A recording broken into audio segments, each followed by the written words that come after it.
I also, if you guys noticed, I actually switched over back to a um I switched over back to a browser rather than TradingView, the app. It was eating so much fucking RAM. It was eating like 5 gigs of RAM. I'm not even lying.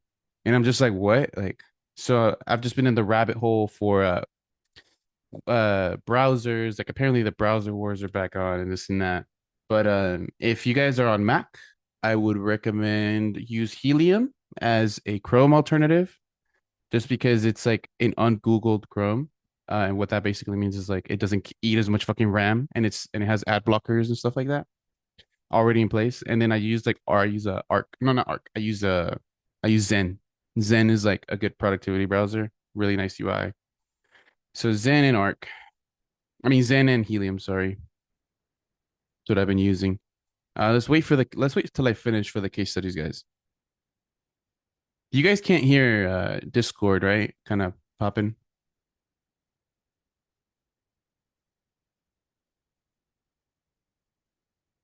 Let me see. Okay, cool. Also, my audio is better, right? I increased the volume. I just hope there's not like background noise. Um,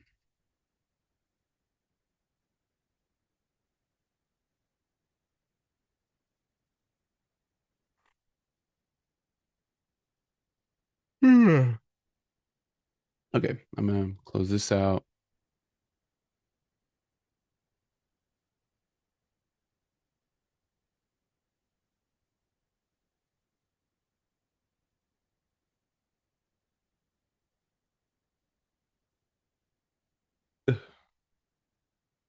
Excuse me.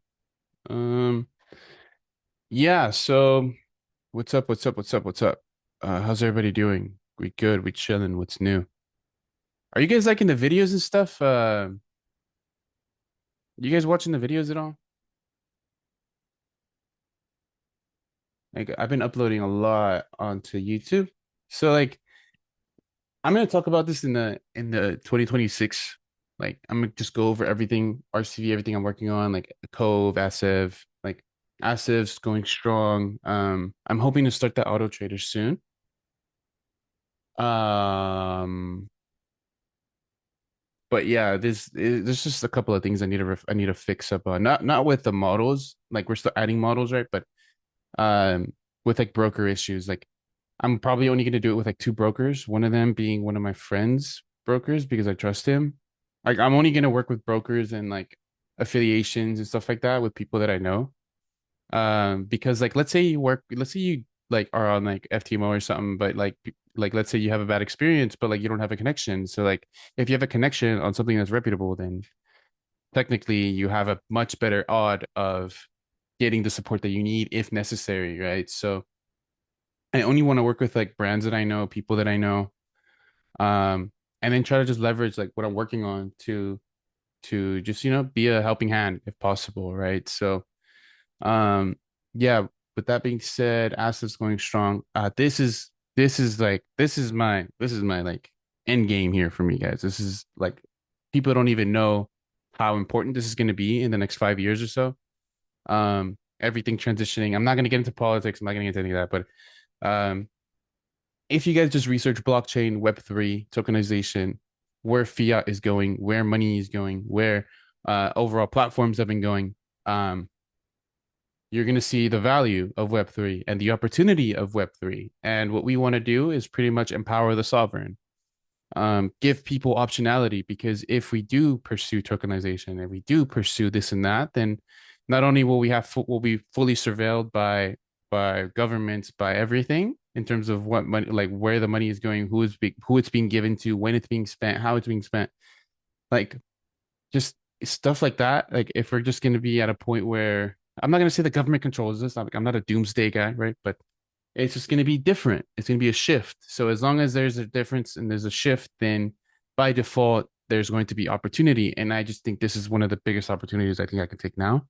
Um, so how long have I been working with these guys? I'm an investor for these guys. So like I've been in with them since it's been I don't even know actually. It's been a couple months, more than a couple months now actually. Um, but yeah, guys, the goal overall is to try to get this partially open to the public, try to or launch our beta with this within the next month or so. Um, Continue to grow the YouTube channel. The so I've been uploading like the members only case studies. These are the same videos that I upload to the private group. So if you're in the private group, you get these as a like for free. But I did this because it's no extra work, and I hope that it can help push like my channel in the algorithm, right? Like hopefully, like it's that's gonna be my task next week, figure out this fucking algorithm. But the I don't know. Have you guys been watching the case studies I've been doing? Like I've already uploaded a couple. Uh, Actually, no, wrong one. Have you guys been watching these? Are you guys enjoying these?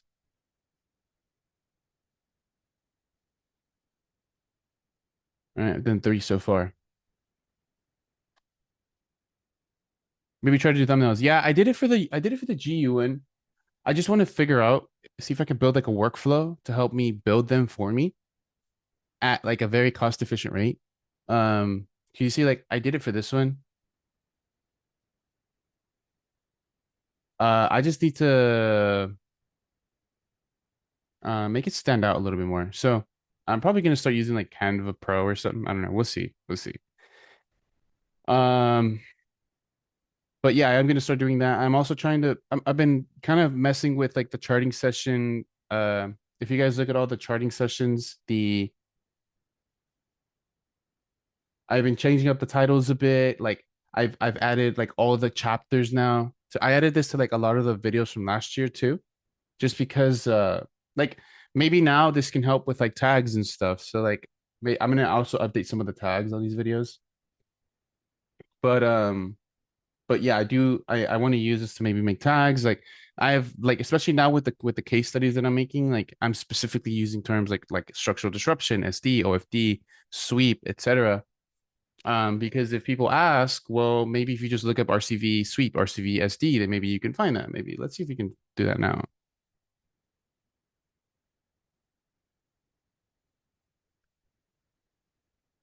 But really the goal is to try to make my workflows relatively, yeah, you see, like you start to see a lot more stuff with SD because it's in the title and this and that. So um I am trying to just get better at making this whole process efficient so it doesn't take up too much of my time. But yeah, are you guys liking these? Like are these cool? Like maybe try to them. Yeah, yeah. So like I did that too because like if you go to my website, I actually have it all organized there. Right here. I actually have it organized here. And so like 2025, we'll take you to the case studies for 2024 and 2025. These are 2024 and 2025. Um, and then 2024 has its own, like I have a couple of other ones here. Like these are just the uploaded webinars that I did. Remember, it's cool that these actually get like decent views considering I was uploading these like every other day or so. Um, but yeah, this is all kind of organized here now. Add some normal forex tags. Yeah, Ronaldo. Actually, I might hit me up after the call, bro. I think I have like a question for you. Just message me after the call, bro. Um, we also need to catch up. It's been a while. I try to think about it from the someone new. Yeah, exactly, exactly. Like, um, also that speaking of that, that's actually why I made the small announcement here. If you go to the Discord, I'm gonna pull up the Discord really quick. Um, did you guys see the announcement I made?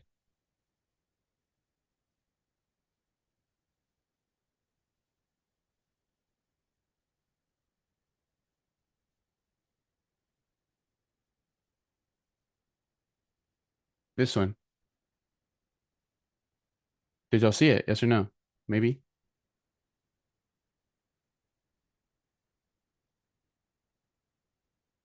Yeah, so this is something I'm gonna probably work on early next month. I don't know. I have no idea. Like, I mean, I want to pick. Like, I already have in mind who I want to pick, but I want to go through like some type of process. So pretty much what I'm doing is like I'm creating workflows to help automate the brand or whatever, so that I don't deviate away. Like, I don't really like this doesn't really take up too much of my time per se, but I want to do it so I can get better at building workflows and getting involved with AI and stuff like that. So what I want to do is I want to offer like two or three people like, hey, like I see the work you put in the group. I see your ambition. I see your skill sets. Like this is going to be a combination of multiple things, like not just people who have been in the Discord, but like what do you do professionally? Like, are you like, I don't really care what you do, but like, are you competent? Are you smart? Or like, at least are you not dumb? Um, and I want to make sure that I don't want to say like from a moral POV, but like you're good people, like because I vibe with people who are good people, like just the bottom line. And I want to bring you guys like for free. I'll give you everything. I don't give a shit. I'll give you everything a part of the mentorship, but I just need help with the stuff that I am creating. I just need to see the POV, that POV that you're referring to, like the POV of someone new, the POV of someone that's experienced, the POV of someone who potentially is already seeing success. You know what I mean? So that's kind of like the plan there. I'm probably going to talk about this in that video too for 2026. I'm probably going to start setting up for that after this, but that and then I wasn't able to do the Cove update. I'm probably going to do that this weekend. Um,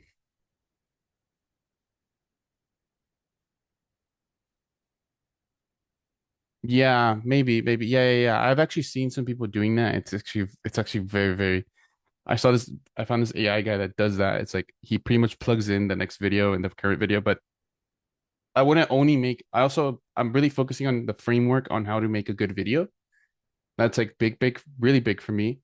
How do I present an idea or the objective in not 30 minutes, right? Like maybe some could take 30 minutes because some, like, obviously if I was to do like a market structure video, it might take like 30 minutes, but like there's like casual ideas. Like, let me pull up my idea list. Please don't pop up on the chart, please. Okay. Oof, that would have been bad. Um,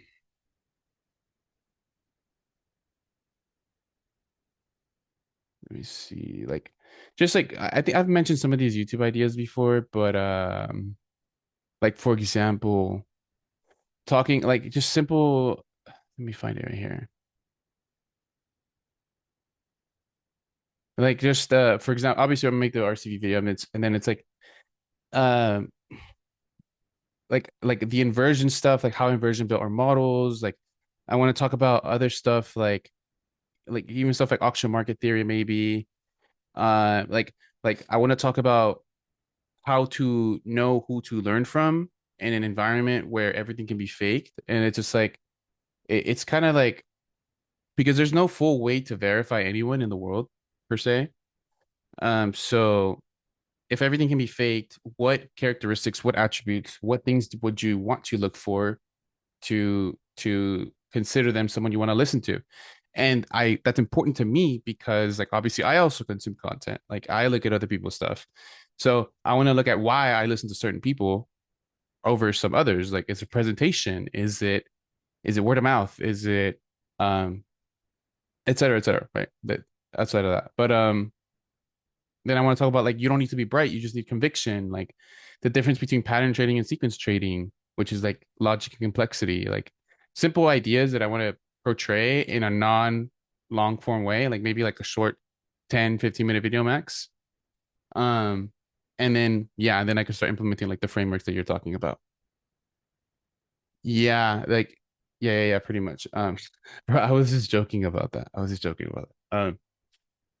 But anyways, yeah, that kind of concludes the little rant for today.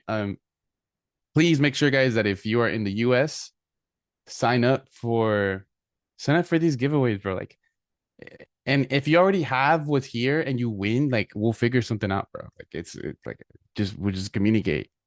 Because we've only had like a couple of entrants, and like if I go to the people who've signed up for the monitors in the US, uh I have about 20 people who've signed up. 20 people. And let me make sure. And then we have one idiot who fucking signed up from the UK. It's so dumb. I'm gonna delete his stuff. But yeah, guys, like, um, I'm gonna take this feedback, like make sure you guys are looking at this. Like, I have 20 people ish who have responded so far. Like it's just a couple of questions. If you guys want to potentially win three very good monitors, like they're actually expensive monitors. You didn't get an intro email? Go to your spam, bro. Go to your spam.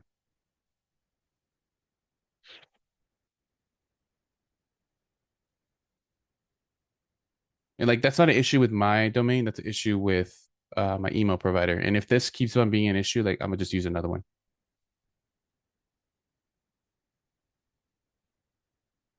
But yeah, make sure you guys sign up for that. Like it's hold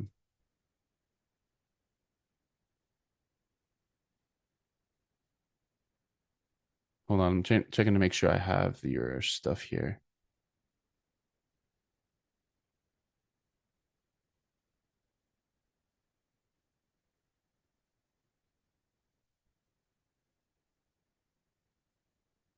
Email health matters. Yeah. So that's why I'm also taking the approach of if you guys want the free trial to the indicator, you have to respond to the email that the intro email with your trading view app. So like I know how to add, so like I know who to add to the indicator for the free trial. And so that way it promotes opening the email, it promotes people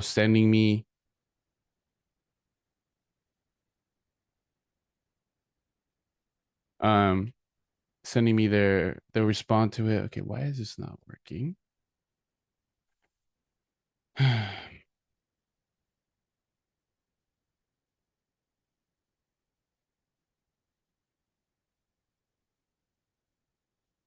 You did it not even in your spam, bro. Maybe check in a couple minutes. And if not, I'm gonna go see. Actually, you can just message me like on Instagram or something like this so I can figure this out. Because it's definitely a an issue with them. But let me just check on my end real quick. But yeah, also I did upload a new video. It's gonna be coming out again 4 hours. I talked about this UJ trade here. I can go like do a quick overview on it, but I made like a whole video on it. Models within models within models.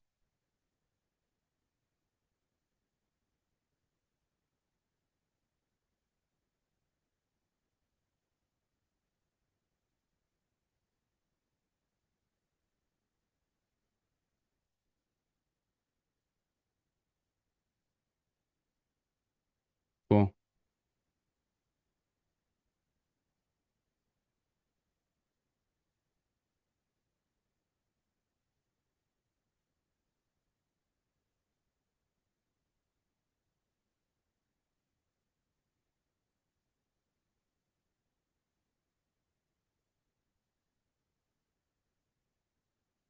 But yeah, guys, how's everybody doing? What I'm gonna do right now, I'm just checking one quick thing, and then we're gonna go over DXY.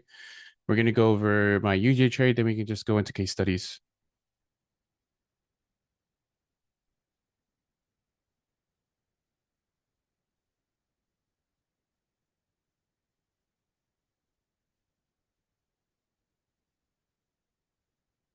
Okay, this is weird. I don't know why this isn't working.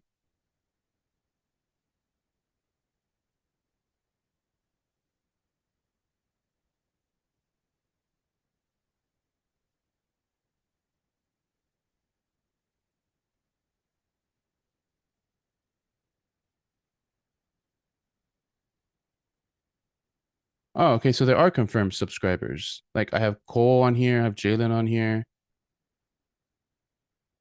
I think Cole's on, yeah, Cole. Did we able to? Was there an issue on your end with signing up for the thing?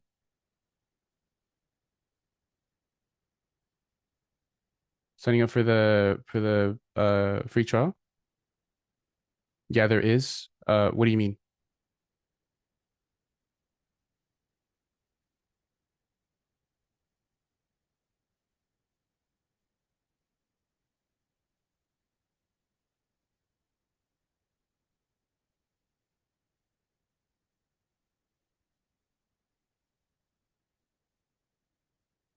Oh, no, no, no, no. The free trial link isn't there. You have to read the email. You have to respond with your trading view thing because there is no link for you to do that. Like I have to manually input your trading view ad. That's why you have to respond with your trading view ad. It says it on the email. Or is that what you mean?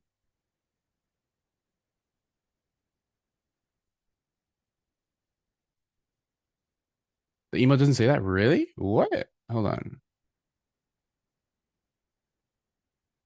Because you should be receiving an email. Um,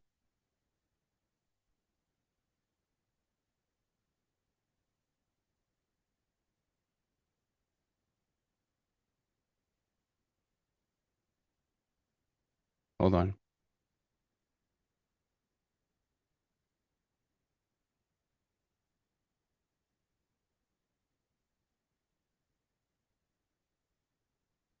You aren't getting this email here. Look, this one.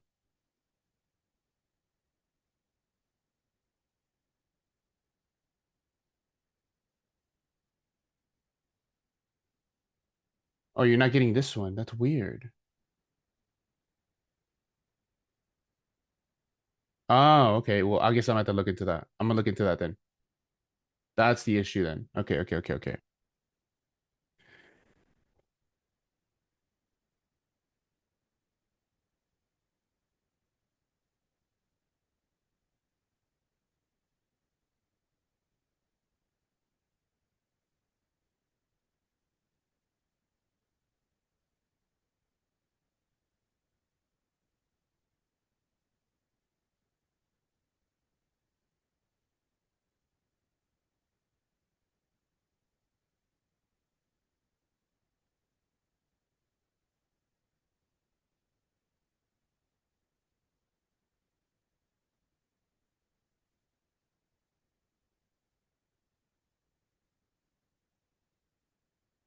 Okay, yeah, that's weird. Yeah.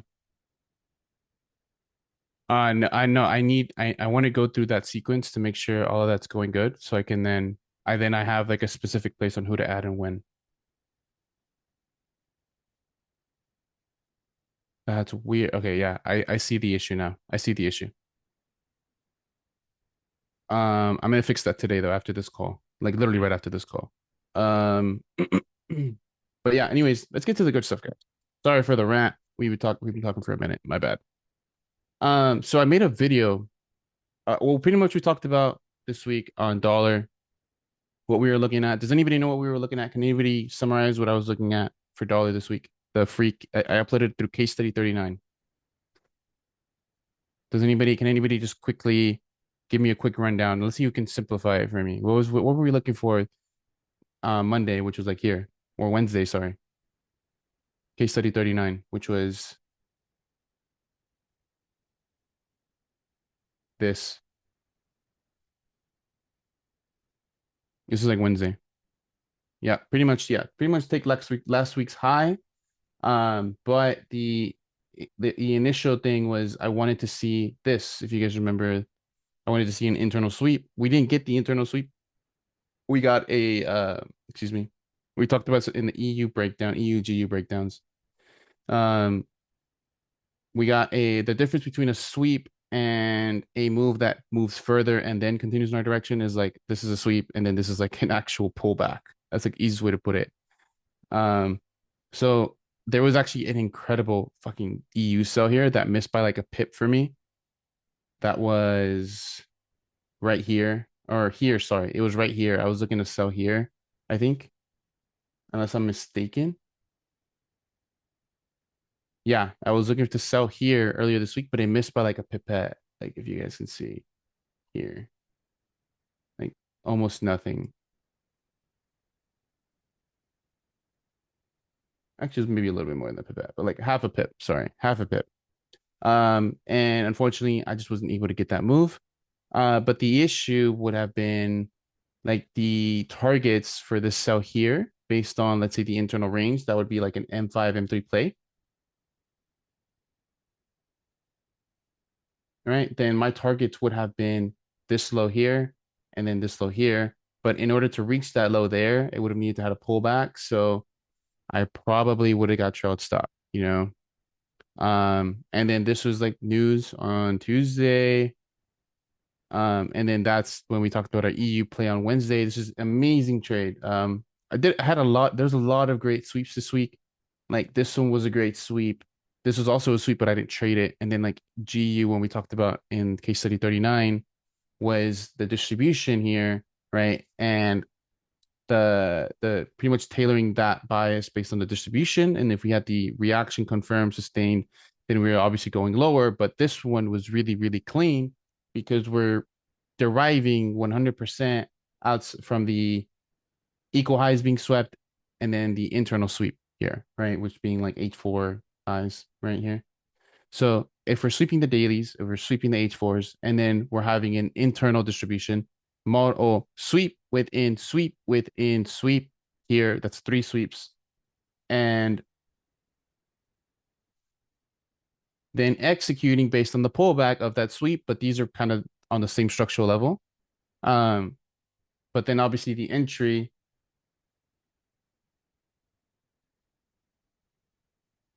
right, was based on the internal break, right? Internal break. So a scalp entry based on, or a micro entry, sorry, based on a scalp pullback, based on an intraday distribution, based on a major intraday sweep, based on a swing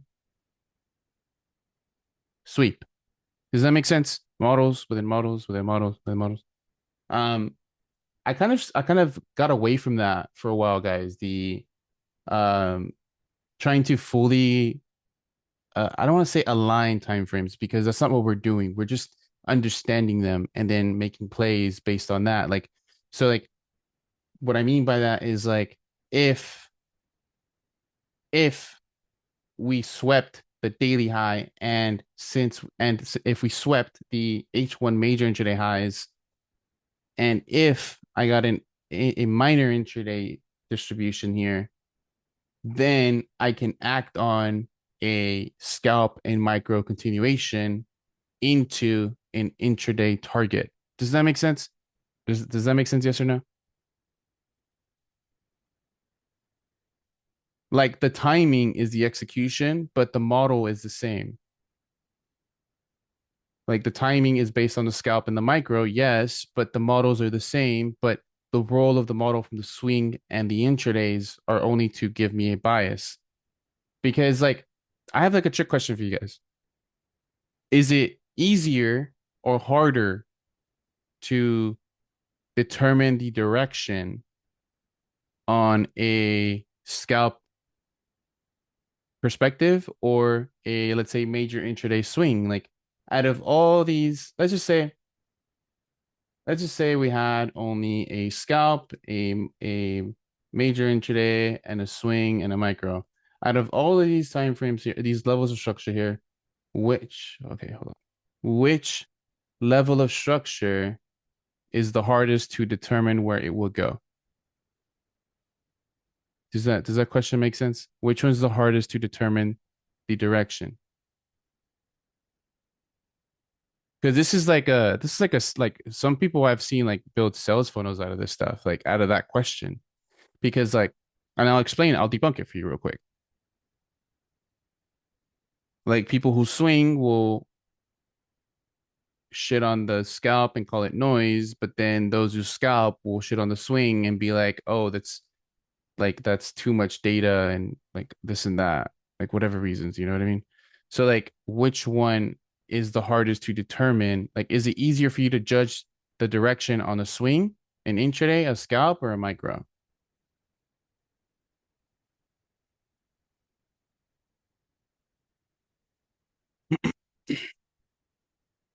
It's a trick question. It's a trick question. If let me see if anybody gets this. Based on no. It doesn't matter what type of trader you are. It doesn't matter at all.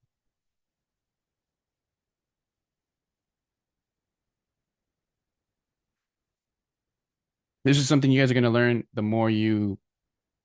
All right, let's write the question down.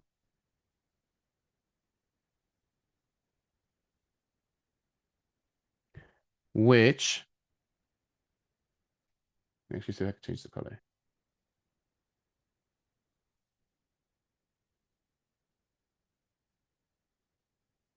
Which structural level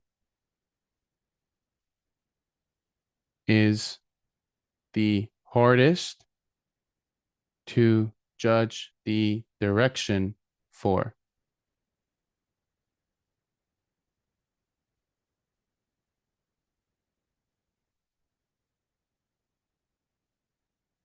Which is the hardest to judge? Even put it like that. Which structural level is the hardest to judge? Meaning determine a bias, determine direction. That's what that means.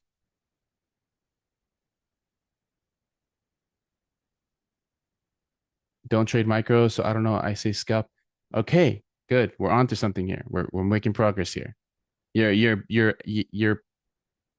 right, technically, but that's not the answer to my question. Your answer aligns with the answer of the question. Okay. Shouldn't you taking data from both, make an educated trade?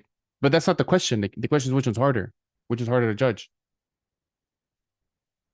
Micro, external is easier. I feel like it has to be micro.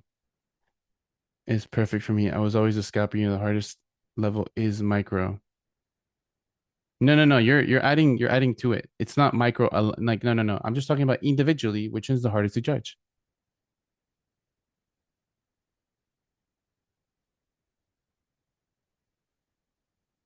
Assuming you don't have the help of any other. Okay, you know what? Okay. Hold on. All right. If we're talking like if we go to like 5 second, okay, like that's a little bit different because like the gaps, you know what I mean? Because of the gaps. But like I'm gonna give you that one, but it still doesn't. It's not gonna change my point. Really, nobody's gonna answer this. Is crazy.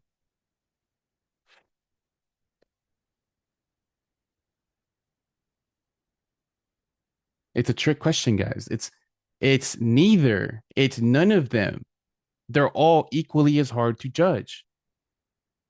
Because if someone is to tell me that the swing time frames are harder to judge than the micro, but they also say that price is fractal, then that's not consistent.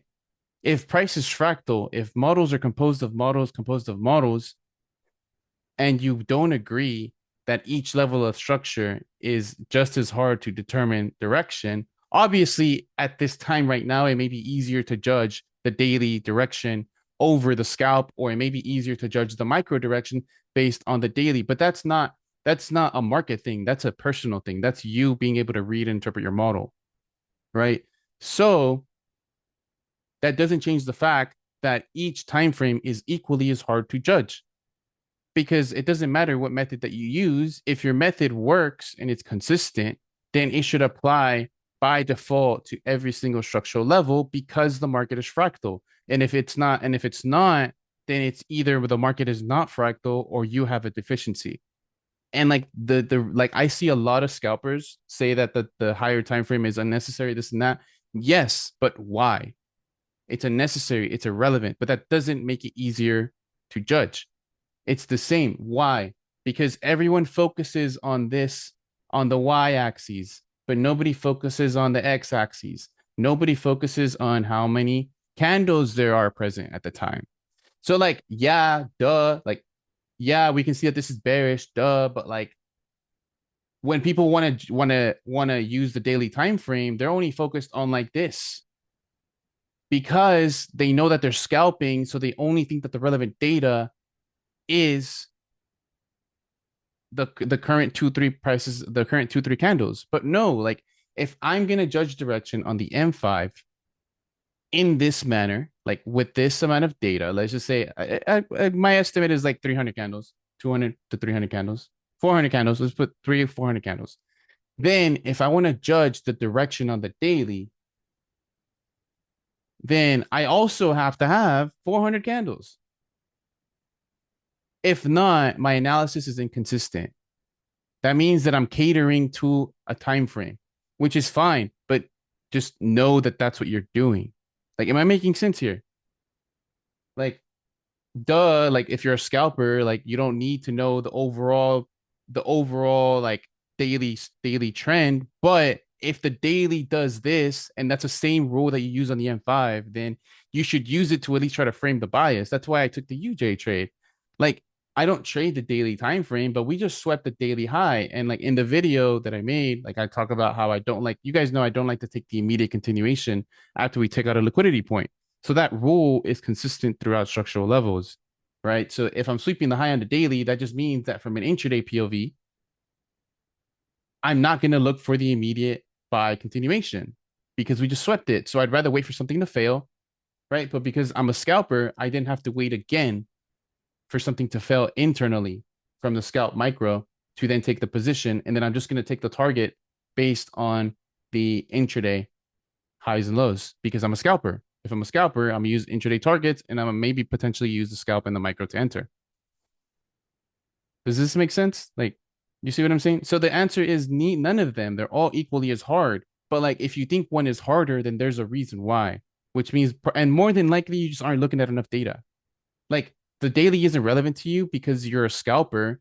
So therefore, you only really need to focus on like daily highs and lows, right? To find your like your short term target. But if we're talking about finding direction on every time level of structure, it's all the same because it's fractal. If not, then price is not fractal. You know what I mean? Like we're kind of, because a lot of people repeat what people say, but they don't actually understand. Do we have a question? Fuck me, man. Why are you unmuting yourself? Does that make sense? Does that make sense? Like the like this is something that's really, really, really hard to like. I don't know why I find it so difficult to explain this to people, but like with EU, like when I said here that I missed by like a pipette, like this entry, like I cannot pursue like this low here because based on the amount of candles present here, this is by default a smaller time frame position. No, not there. Here. This is a smaller time frame position. But like how do I know if it's a smaller time frame position? Then just reference the amount of candles that are present during your scenario. So like look at this, my UJ. Then like there is about, I'm on the 30 second. So like from 45, this is about 30 minutes of data here. Therefore, based on the 30 second, that's like an hour on that's like 60 candles here. So that means that I have 60 candles present during my entry. So like if I'm saying that I'm taking an entry here, like this is only like 5 candles, 6 candles, 60, right? So I have to now adjust myself. So like 60 candles is like a good little number. Like actually like that could be like something for you guys. But um that means now, okay, now I can see my setup clearer because I was playing this based on a sweep, a buy to sell, and then this failed to go higher because this broke. Therefore, I was looking for this and it missed. That's what I meant by I missed it by a pip, by a pipette, sorry. Um, but based on this relative amount of candles, I can only aim for the immediate target. So really, this should be one of my main targets here. Because something that I see this problem because I'll see people that like try to swing trade, and this happens a lot with like the high risk reward people, and it gives me like it drives me fucking crazy. Like when people have like an execution like here, let's just say, actually I'm gonna draw this on the actual trade view. Like when somebody has an execution like here, okay, no, I don't have anything there. Let's say they have an execution here, a sell, right? And they hold it all the way to current price. Like, I need you to understand that you just got so fucking lucky. Like, let's just say this didn't come up this high. Let's just say it just swept this high, right? Like this high right here. Or let's actually move it up a bit. Let's say my entry was like here, which means it would have been like a micro trade, right? The fact that you waited for this entire pullback to occur and then get the full move, it looks good. It looks good. Don't get me wrong. It looks good and it could work. but it gives me it pisses me off because you don't understand how lucky you're being. You don't understand how lucky you are that the higher time frame didn't just screw you in this pullback. And like, if you understand that and know that and still do it, okay. But like, if you did, you wouldn't. You know what I mean? Yes, but that's not the point. That's not the point. This is a micro trade, bro. This is a micro trade, but you're trying to trade based on swing targets. So therefore, in order for you to get the micro trade to get a TP at a swing, all of these time frames have to magically align because usually they aren't aligned because you're required to have these go against the swing to then give you the pullback of approach and move from the swing POV. Does that make sense? So like I see it a lot. So therefore, whenever I see, for example, like I don't need you to get the perfect, I don't need you to get the perfect high, like or the perfect low. But like if you get somewhere here after this occurs, and then we're looking for then we're looking for even further because my TP for this trade was actually here. Sorry, it was here. Because I know that my micro here is aligning with the minor intraday pullback, which is aligning with the major intraday trend, which is aligning with the sweep on the swing. So this is an excellent trade because my timing was impeccable. But if I'm taking a trade here and I'm letting this pullback occur, and then this is then happening, then you're lucky. You just got lucky. And you need to understand that. I would love to see someone try to um not battle. I don't say battle, but discuss this with me because if you are actually because if you are actually doing this consistently, I know you take a lot of fucking break evens. I know that your trade goes into a lot of profit and it hits your break even. I know, I know. Like because you have to get this pullback based on these intraday timeframes to align in order to then reach a swing target. Whereas really the point of this scalp model, that's why I'm trying to refer to this as like the amount of candles present. Because that means that this entry, one of the main targets, internal model, external target, that being the external POI. That means that that's why if your entry is, you get an entry, you go directly to your TPs, and then it starts to reverse, you had a perfect trade. And like, this is something that I like try to emphasize now because like, it was something that I wasn't able to explain back in the day, like in 2021. And I didn't know why, I didn't know why it was so discretionary. But like now, everything will fall down. Like trading can be super simple. Everything will fall down to continuation reversal, and everything will fall down to X and Y axes, right? Time, price, everything will fall down to that. So if I can just understand those components, then I can begin to refine my models, right? Because then, yes, we're talking continuation reversal. Yes, we're talking X and Y axes, price and time. But now, what is the mechanism for you to read the candles on the chart? Well, that's market structure, right? Like my entire style is market structure. Like the rules for market structure have liquidity built in it, because to take liquidity means that you have to break some type of structure, which means that break of structure can only mean solidification, et cetera, et cetera, et cetera. Right. So it's all market structure. And then I'm now emphasizing that a lot because as I'm starting to build my models, like automate them, like that's how I can get it to be fully mechanical. Because if a style is fully mechanical, then it should be automatable. And if it's not, then there's discretion involved. So like now how do you solve that gap now? That's the problem. Right. And it's just stuff like this when I see people like hold positions here and then they don't wait for the pullback. Like I don't think you understand that if you took the same type of trade like 100 times exactly the same, you would probably not be profitable. Or you would probably take a lot of break evens, or you would not be efficient. Like your risk to reward your risk to reward your profit factors that won't be efficient. You see what I'm saying? So like that doesn't really cater to anybody. It's just something that I see.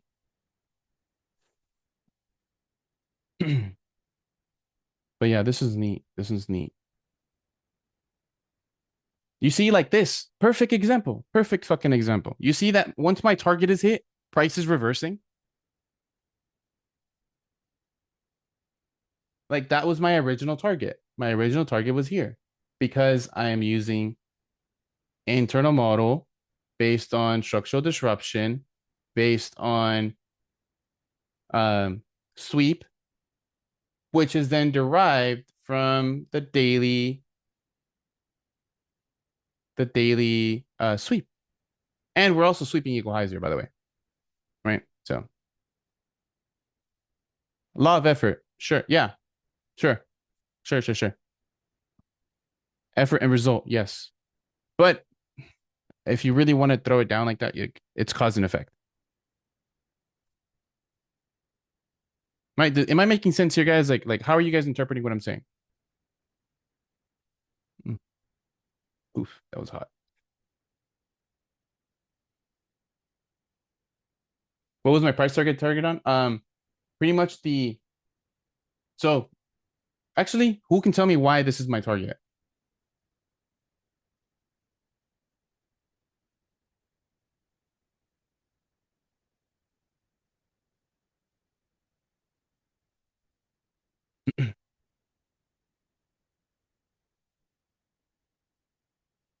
No.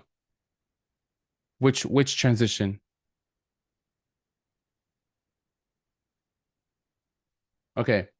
Low, high. What did I say about the daily sweep? If we sweep a point of liquidity, I usually don't want to take the immediate continuation. Plus, there's high momentum on the move to the downside. So if we have a low, high retracement, that retracement is confirmed, and that's where we have a sweep range. We have structural disruption. So what's the target of structural disruption?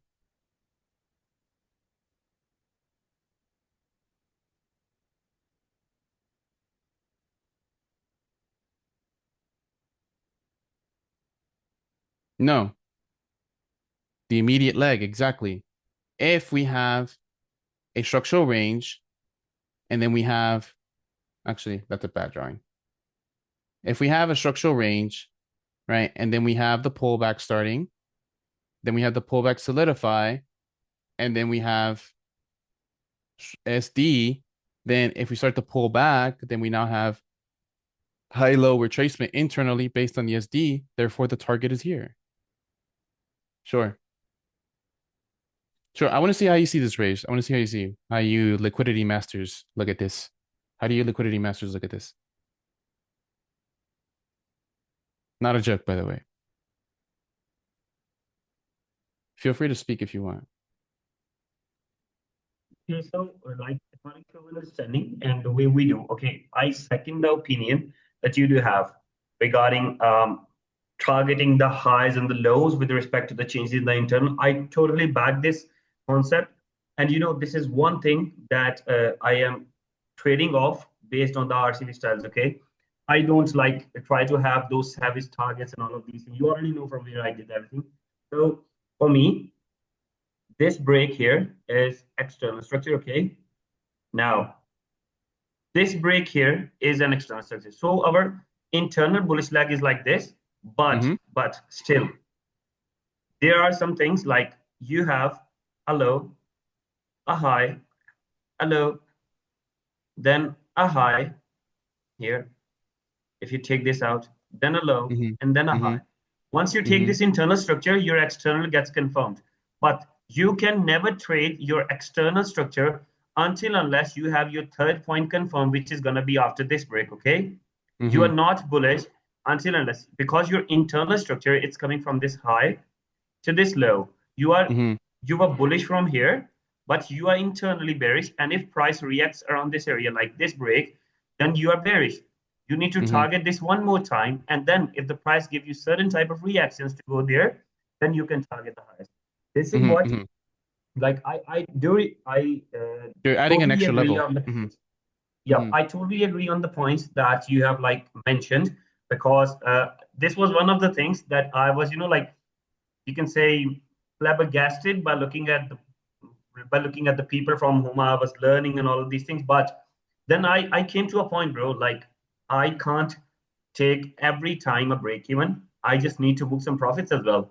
So this is where RCV came, and that's why I just target that quick scalps. And you already know that I had been a scalper from the very beginning. So yeah, I just quickly get out of the trades. I just target the lows, the immediate highs, and then I try to get out. Okay, that's my perspective. Okay, not an implication. Yeah, yeah. No, you're right. And you're using, like, you're 100% right. Technically, based on this level of structure, like, I'm using this range because, but this is technically like an internal range. But really, because you said this is the current H1 range. So this is technically an H1 target. Yes, you're right there. Um, Yep. my range is just being assumed based on internal structure here. And the reason why this is pointing out to me, this is also what I mean by there's so much stuff we assume. Like, I am using this high because this is also where we had a big momentum shift. So I'm doing that by default. Like, I'm not pointing that out, right? So now that you pointed your stuff out, now I can see this too. So that's good. Um, but yeah, you're 100% right. This is the overall range. So this should technically be the next target. And then what's cool about that is that it actually aligns with a daily inefficiency here. So Yep, exactly. it's cool that you know, yeah, that rule with solidified points here, there, How can because I then forget about technically, those? yeah, yeah, How can because I forget about technically, those? if technically we have not had a structural disruption yet Mm-hmm. based on this range, Mm-hmm. yet this would have needed to take this out, or actually, I'm sorry, that would have meant that. Let me actually do this. That means that we would have needed to actually no, because we broke this low. Yeah, technically this would have been the structural disruption. So Yep. this POI here would have been then aimed to go to here. Exactly, exactly. Mm-hmm, But still, mm-hmm, still, here, there is a just a little bit of difference in the way you are doing and I might have done. So here you see, like, you have like this as an internal structure, okay, as a mm-hmm, minor internal structure. Your range was mm-hmm, coming from this high to this low. You were bullish from here. You became mm-hmm, bearish. Then you have this as an internal structure. When this gets taken out, you have your point number one, point number two, and your point number three. Okay. If market can take this out, this is only gonna confirm this low as respect to this internal structure. Okay. So mm-hmm, there mm-hmm. was a potential if market could have taken this out. So that's why my invalidation would have been here, and I would have Yes. found out some internal changes here to go down. Yeah, based on this time frame. Yes, yes, yes, yes, yes. Because technically, like, this break would have been a solidification of actually of this low. So we could still see something like that. You Exactly. see what I mean? Exactly. Yeah, yeah, yeah. Based on this level, based on this structure. So like Yes. the where it gets confusing for a lot of people is either assuming internal structure or external structure into the time frame that you're currently on, or trying to then align them. That's like the hard part. Um, and that's where like a fix to that is like distance, time, candle counts and stuff like that. Like, I see people who do ranges, like the Wyckoff guys that I showed you guys a long time a while ago about, like, those guys that trade like mainly accumulation distribution ranges. They wait for a range to reach 50% in order for it to be a confirmed range, which is interesting because it's completely different from how we look at it. But obviously, I don't like that rule, but I see why it works, and it's just a new POV. So whenever I see um whenever I see these different types of methods be used, for example, let's say we introduce another type of sweep, this and that. Either way, the hardest part, it doesn't matter what you're trading, how you're trading it, it's trying not to assume these ranges in the time frame that you're on, or these ranges in the time that you're on. And then Yes. if you can separate that, then you can then begin to Yep. align them. Just one last point, okay? Then I will be muted. Mm-hmm. This is one thing that I have learned the hard way, okay?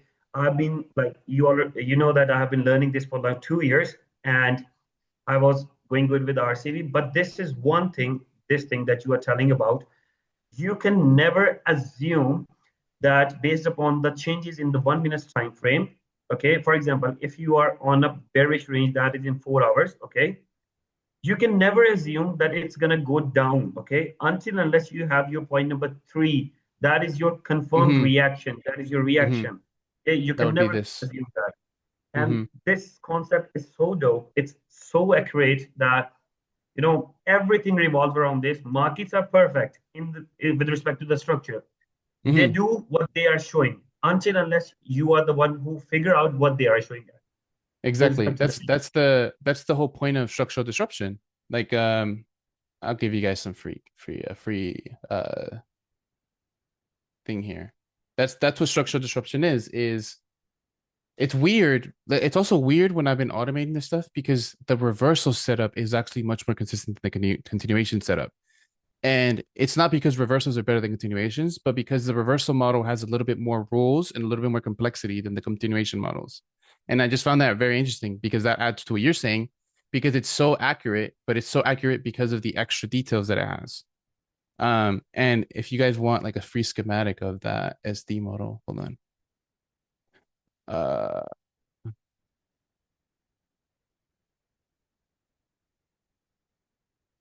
did I make the schematic for it? Um,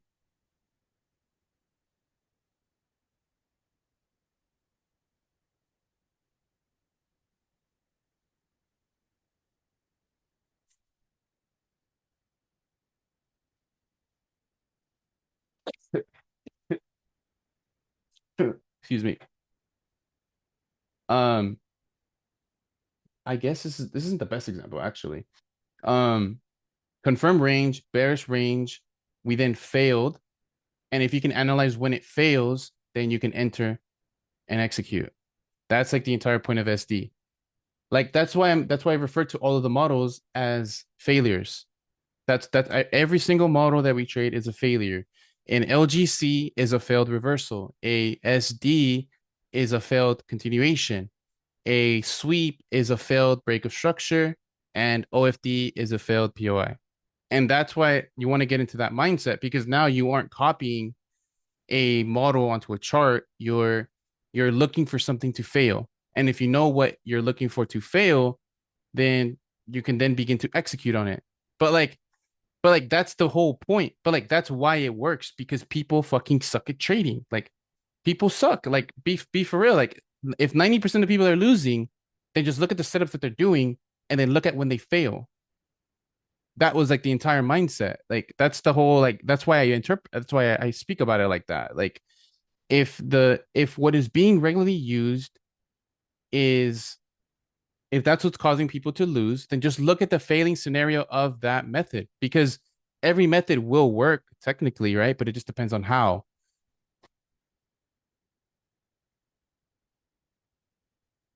Exactly. No, but no. The problem isn't that they call that people rename stuff or that people implement those concepts improperly. That's not the point. The point is they don't even know how to implement to begin with. That's the problem. So if you don't have like a lens, right? Like that's why solidified points is everything. Like solidified points is probably my holy grail of trading, if I'm being honest. I and that was actually like there's a cool backstory behind. I've talked about this a couple of times before. We used to have these Italian admins. Like I love those guys. Oh, they were twins. They were some of the smartest kids I'd ever met.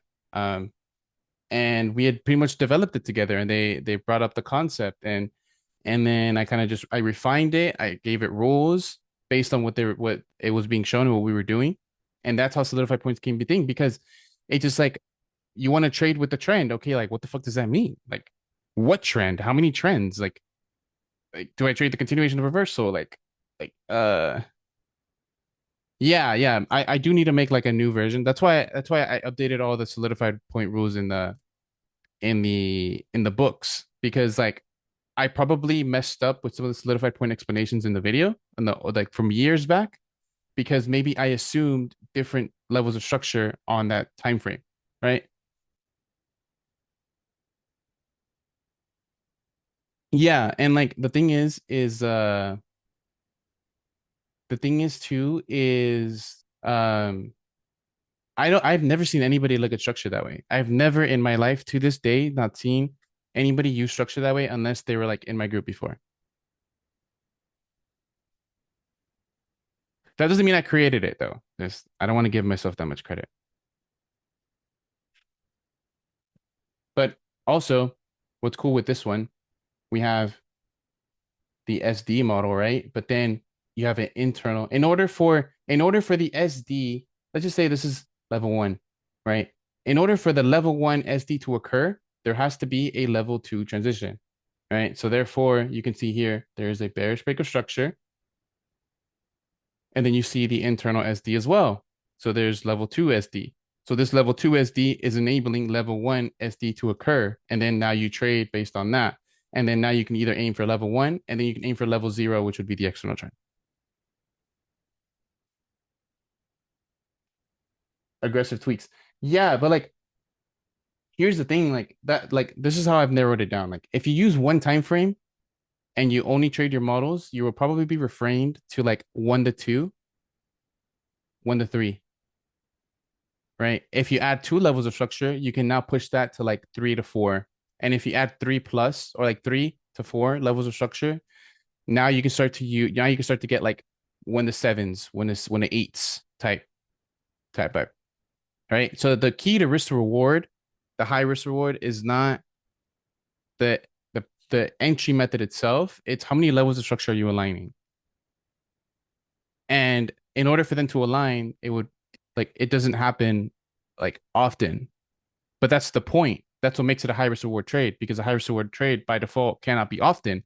Because if that high risk reward trade happened often, then it wouldn't be considered high. You feel me?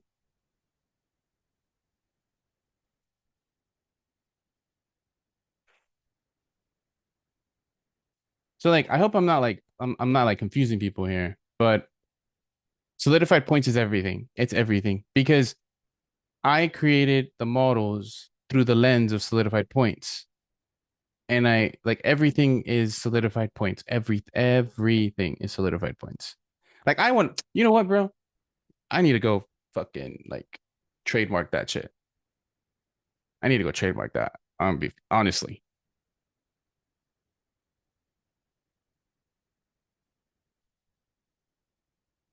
And yeah, bro, and that's the point of these webinars too. Like, duh, you're not supposed to get it like off the bat.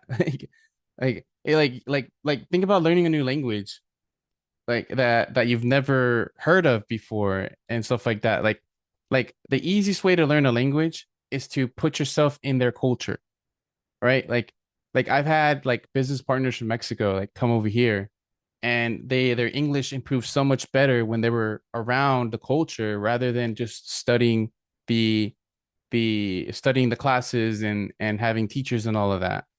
So therefore, that's the point of these videos. Like that's why I do open case studies. That's why I dedicate hours of my time. One, because I have the time to spare, right? But two, because like this is the culture, this is the environment for those concepts. So like you want to involve yourself and like see my nuance, see other people's nuance. And if you think I'm like if you guys think I'm good, bro, some of these guys in the premium group, different, man, different. Like I just had I don't think he's on the call. No, he's not. Anthony, he's in the Discord. Let me actually open the Discord real quick.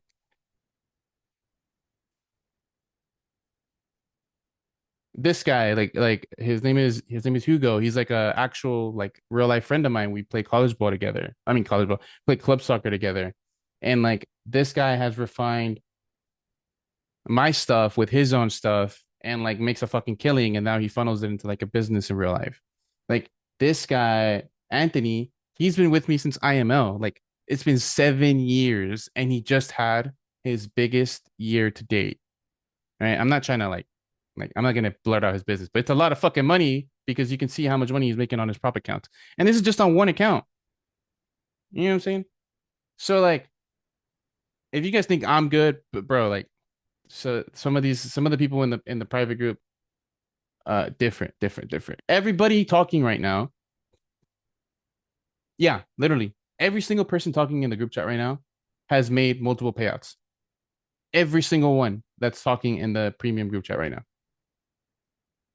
So like you guys think like I like to think these calls are valuable, but like the premium group is different because all of these people have used the same information and translated it in their own way. So like yeah, of course you're not going to get it off the bat, but like that's what you want to involve yourself in the culture, in the environment and stuff like that. And I will admit I was a pain in the ass a couple years ago. I've had to really humble myself and like try to emphasize on how to become a better teacher because it also emphasizes my rules to myself. Like I can pretty much solve almost any problem that someone can ask me about, I can almost pretty much articulate it in like the best way. And I don't even have a framework for articulating stuff. I just kind of use experience, but I actually would like to figure out a like process.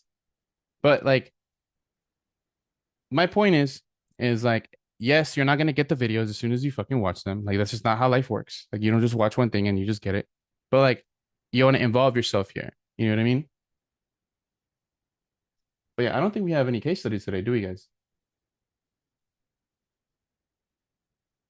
Because we have some really good traders in the free chat as well. And that's why I added the feature with where is it at? That's why I did this as well. Like the prize tiers. Like I wish I would have done this so much sooner, bro. I wish I would have done this so much sooner. But it's gonna take a while for people to get to like 100%, like a level 100. Sorry, it's gonna take a while. But I wish I would have done this a long time ago. But pretty much, like if someone is to reach level 100 in the public Discord, bro, just join my fucking group because based on the time that it would take to do that and the commitment of doing that, like, bro, just join my group. Like, it's not that the money's not that deep. Just join the group, or you're going to be a great asset. Because if you're active here already, then you're probably going to be active there already. So it's a win-win. You feel me? But yeah, eventually, like once I start implementing all this stuff to grow the channel, I do see because even if we get like 50 more people who are active in the group, like it's going to flood. So I mean, the only solution then would be to just join the private group. Um, but yeah, let's see. We do have a few. Let me read what you guys are saying.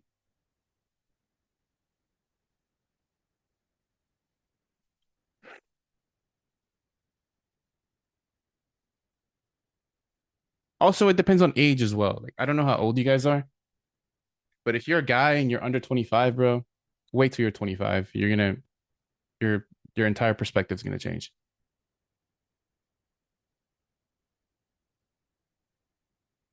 Okay, I don't know why it's okay.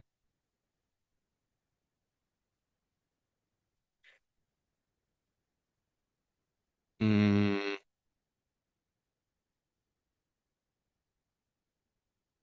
I still need you to change these colors.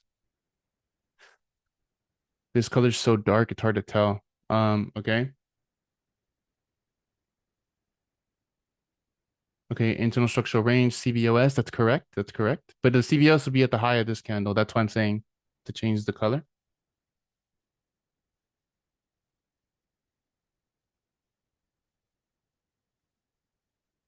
Mm-hmm. Correct. Correct.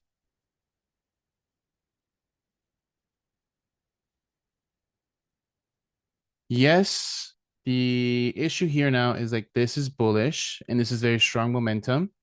So it's not ready yet. Like I would more so wait.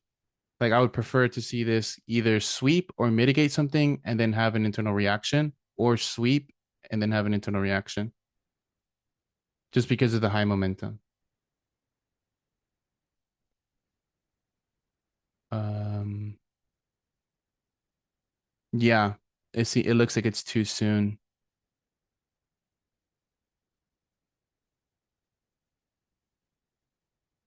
Um, you're now defying your external bias. Seems like a revenge trade here. Price needs to go up to continue lower. Sure, yeah, but that doesn't mean you have to trade it. Okay, that worked out. So now you want to figure out why this potential entry was a winner. What needed to happen for this to succeed? And then you kind of work your way from there.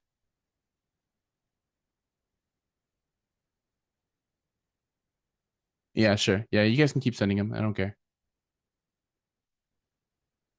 Pretty much reviewed everything I wanted to review anyway.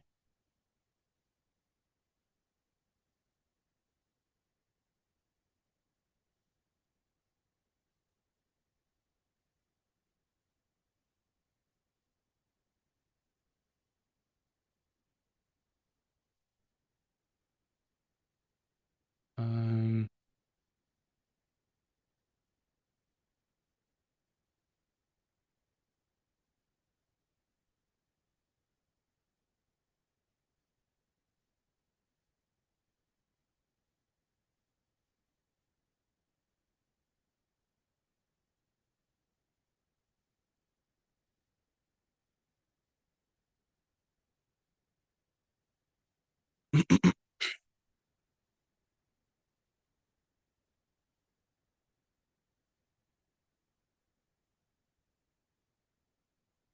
Let me zoom in. Okay. Yeah. This is fair. I don't know. So even if this didn't sweep, there's equal lows, but you could still buy. I don't let like we always say, we don't let liquidity influence the bias. It's only a target. So if you have a bearish target, you would aim for bearish equal lows. Mm.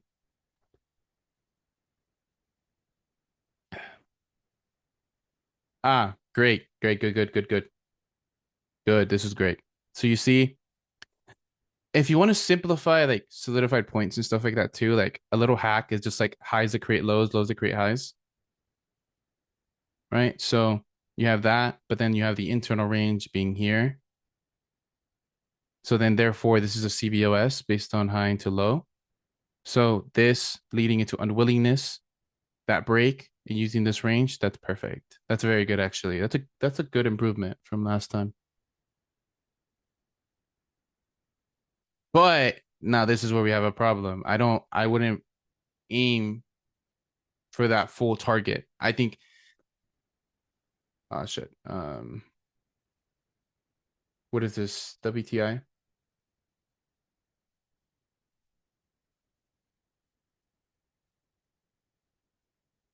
Or is it US oil?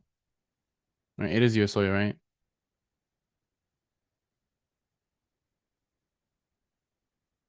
Yeah, so like a good way to measure your target,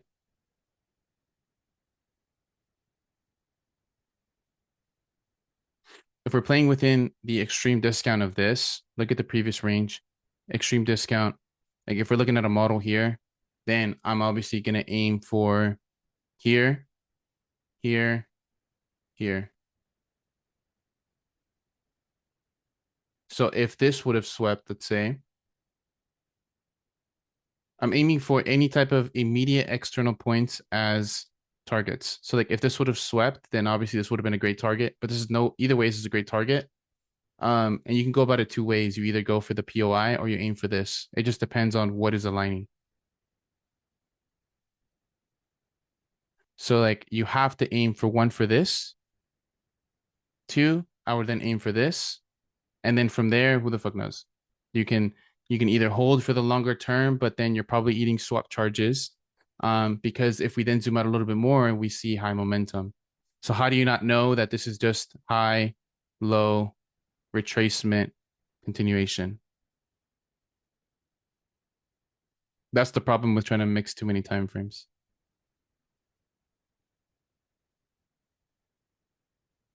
I think we have some newbies. Would that be OFD? No. I can see why you would say, but no, because three things can happen at a POI. So you just swept it. You need like a full break.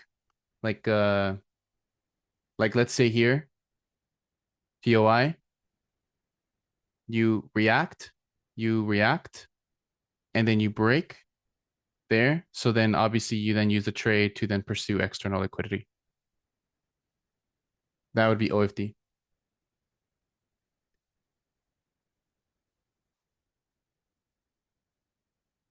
What is this?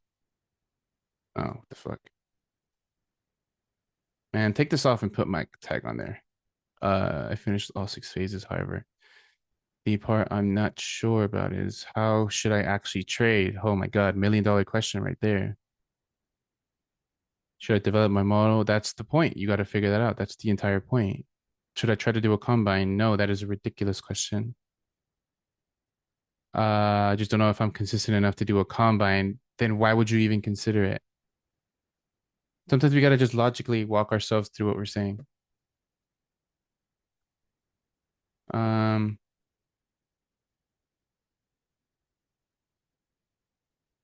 what do you mean? I don't know what this means. How do I prevent price sidestepping me? What does that even mean?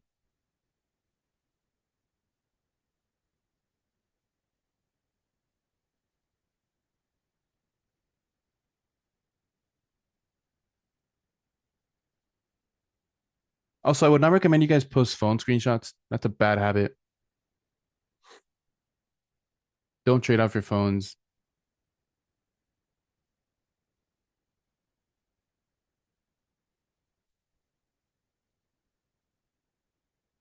Equal highs plus lows, daily sell bias, scub, CBS, and Q.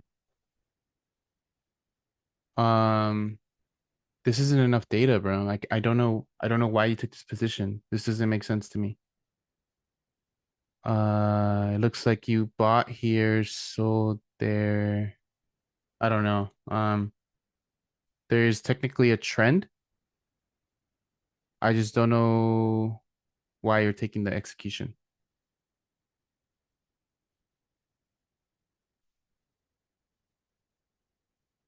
I don't know what this is, bro. I don't know. Let's see. Move on. Okay.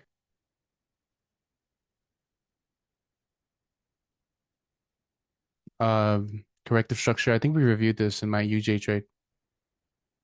Ah, okay. No. I wish I had the screenshot. This is something I was looking at first. I was looking at this potentially for the buy as well, but once we zoom in, if we go to M1 here,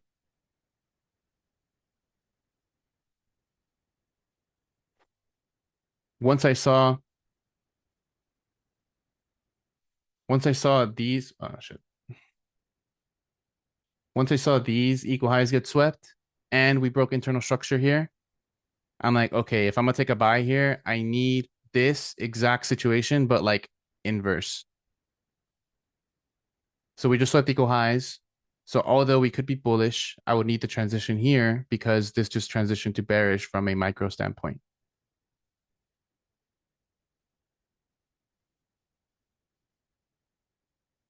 Yeah. And like the what threw me off about that buy is like the fact that this happened too. We have bearish structure. So that would want to continue.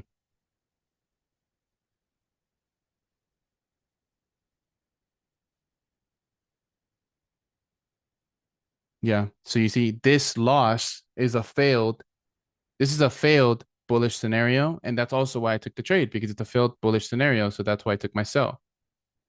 That's where my sell came from.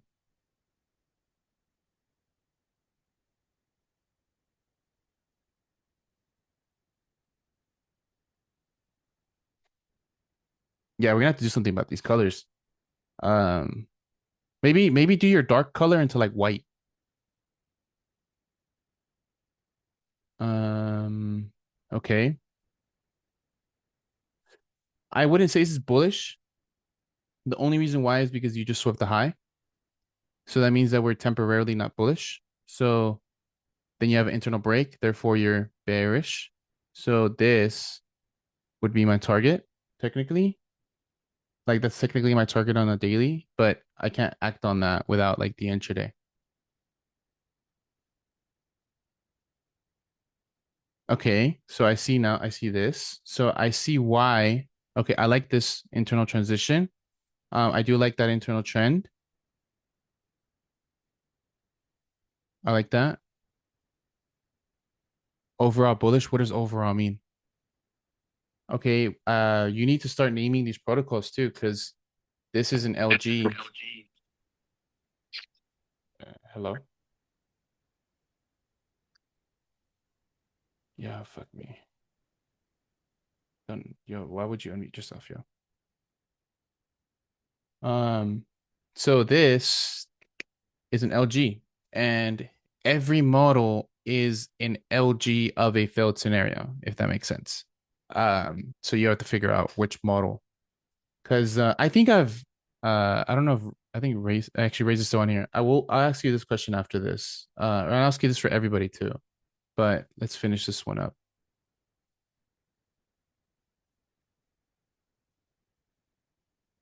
Yeah, see, so like this would be a continuation model where you have the immediate continuation. But if you're wanting to trade this because you're within technically a premium, you would want to aim for an immediate target. So I stay away from stuff like this. I would much rather take a scenario that has this maybe come down, and then break, and then look for the transition because that means that this failed to go lower. Um, yeah, I think yeah. So I would also, so I would say clean up your chart a bit. Change this dark color. Like it just seems so hard to read. Um, and like you say H1 here, H1 what? Um, you know what I mean? And this is BOS, so like this is a full BOS that's based on the book stuff. Yeah, I think that's kind of it with that. Change your chart colors. Figure out what you're referring to with these time frames. Um, whatever type of trade you're looking at or you're trying to trade. Look at what protocol it is, which type of LG, which time frames are aligning, et cetera, et cetera. But yeah, my question that I was gonna say is like, do you guys think I got every combination down that we can have? May I speak, Fredo? Yeah, sure. We'll come back to my question. So uh, I mentioned overall bullish because we have not broken the low. So my thought was we're going up, and we were Exactly. pulling. But what does that mean?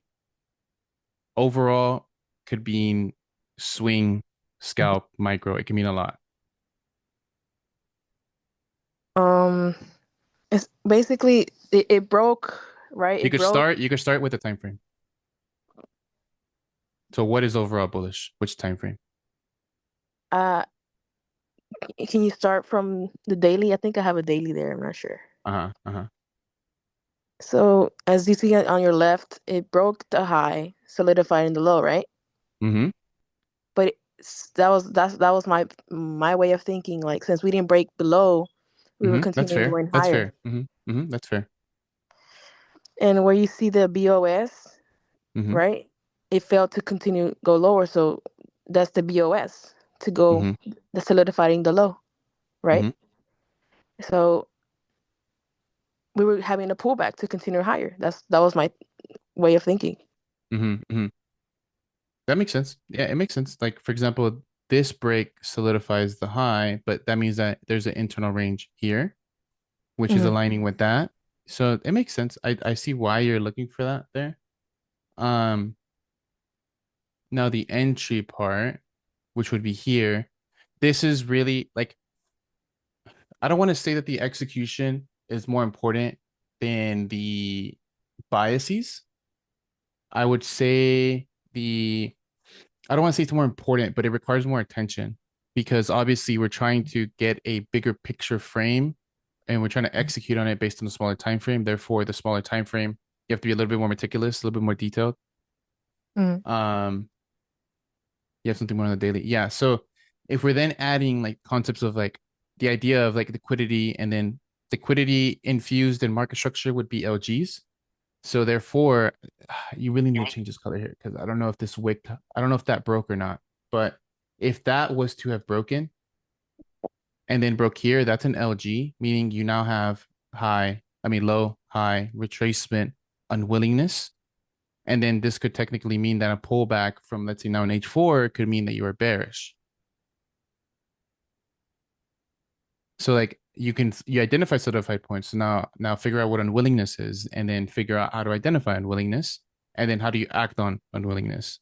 But it's going to be like 2 to 3 levels of structure. So like you can always like for example, I have some time frame sets. I'm gonna add that to my to the new version of this indicator where I want to have bias confidence because obviously if you're a scalper, you have like you're gonna use the minor intraday for direction, the scalp for your middle time frame, and then the micro for like execution smaller time frames. So if we can then collaborate them and give it a rating, then we now see how confident we could be in a bias. So like you want to know how confident you are in a bias, right? So then that would require you to know the rules and then apply them across time frames.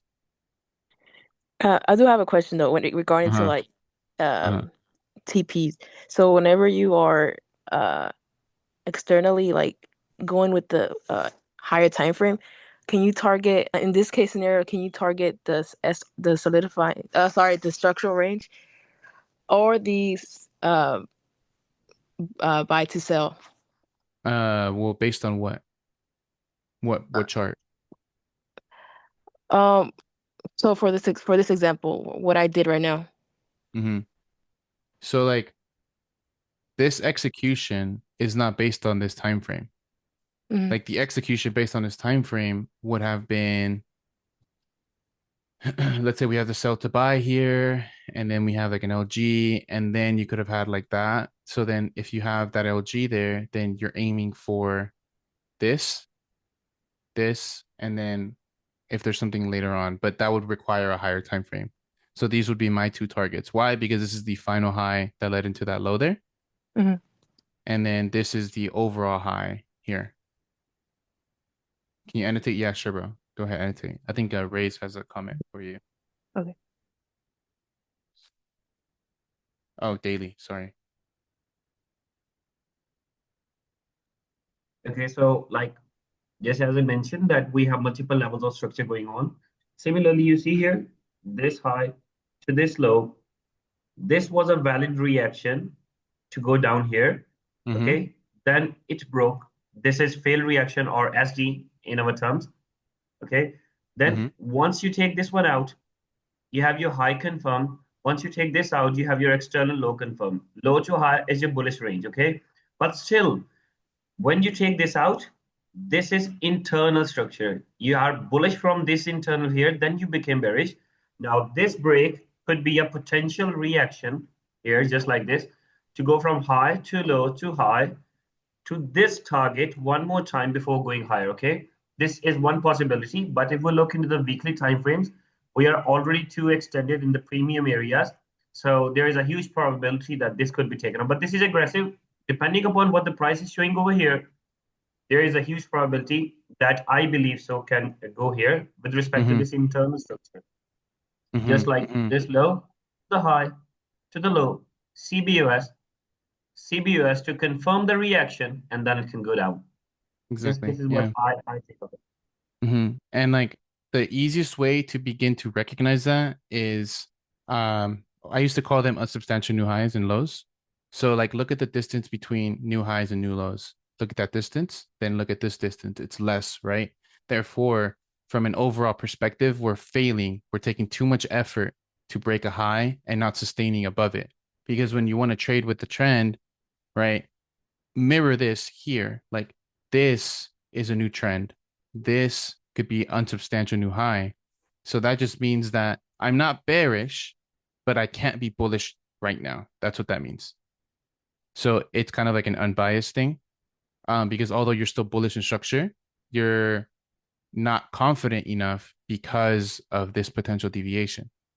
So like that's why I have like my fib ranges, because we did break the low here. So this is a fib range. So we can actually pull this up now on the daily, because this is what I mean too with concepts being universal across timeframes. This is why I was even kind of looking for sales a bit too. Like if we're looking at this from an overall POV,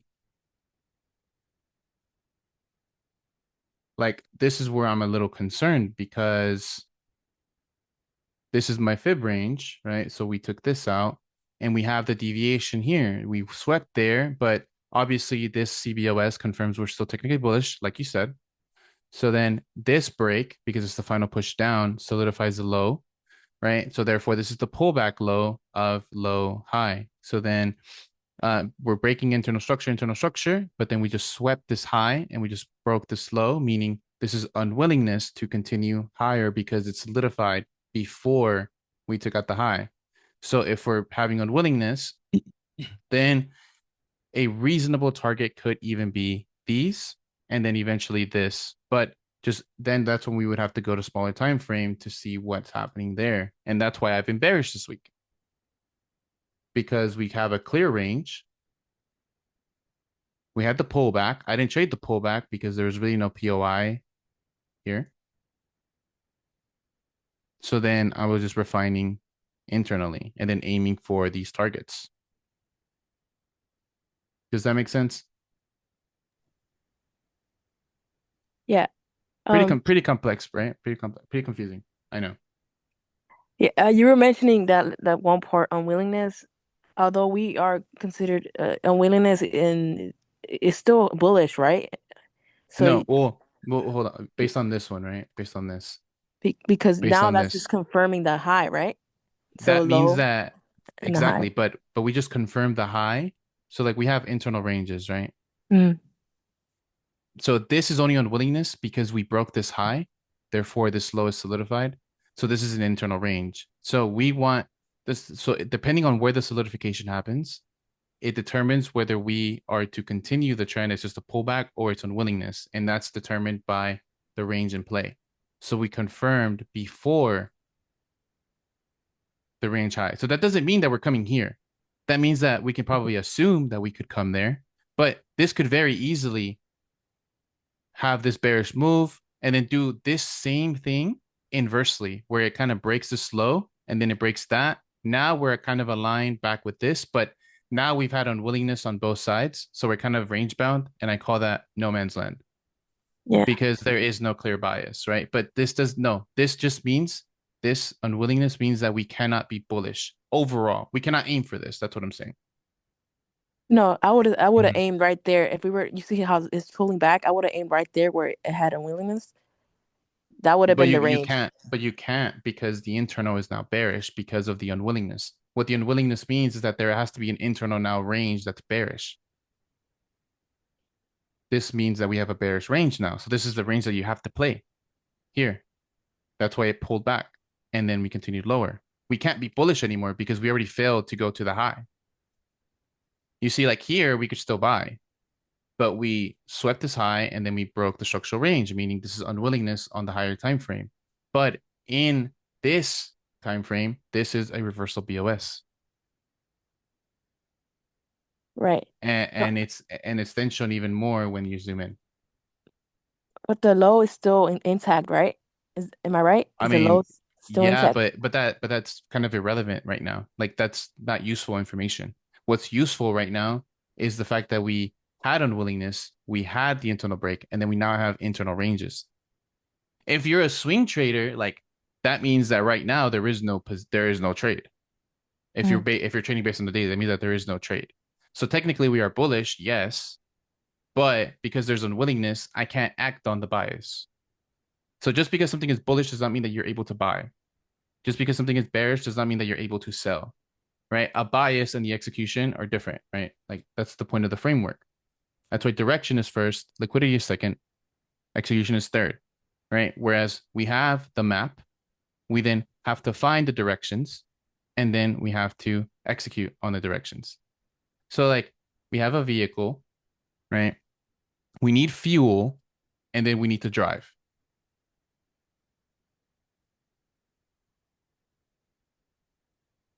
So, there's one last thing. Where would Mm-hmm. you target the bearish again?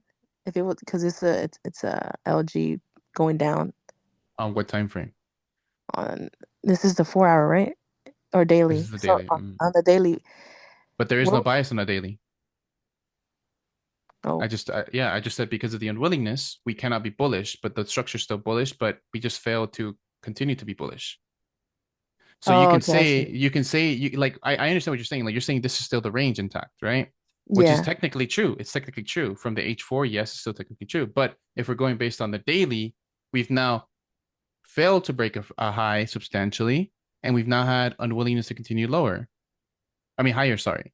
So the probability of this range being intact is probably not going to work because of reason one and then reason two. And those reasons are on a higher time frame because they're based on the daily compared to the range, this, which is based on H4 hierarchy.